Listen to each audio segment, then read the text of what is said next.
There are people who are slow to get on board. There are sometimes people who undermine some of the things that are going on. Perhaps that's because of a lack of understanding. You do have challenges, and you know, in terms of some of the features that are established, some teachers were deliberately not using those strategies that were put in place.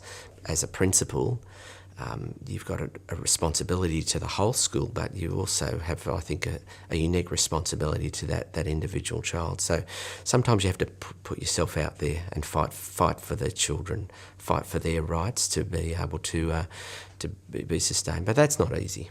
You know, there's lots of times where you are very anxious about what the outcome of some of the meetings might be.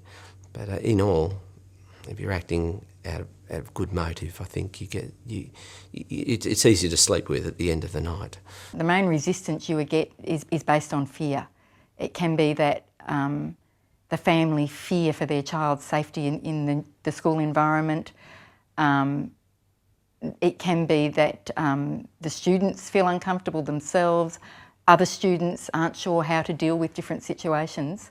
All of those things can raise barriers that need to be worked through. I think for me the key one is going to be how we manage the Indigenous perspective.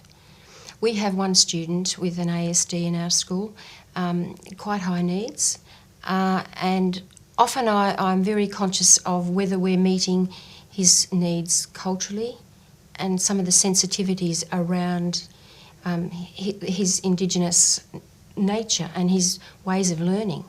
And I see the screening process, the unlayering process to maybe a diagnosis as an ASD, a key issue, not just in my school but in the Northern Territory itself.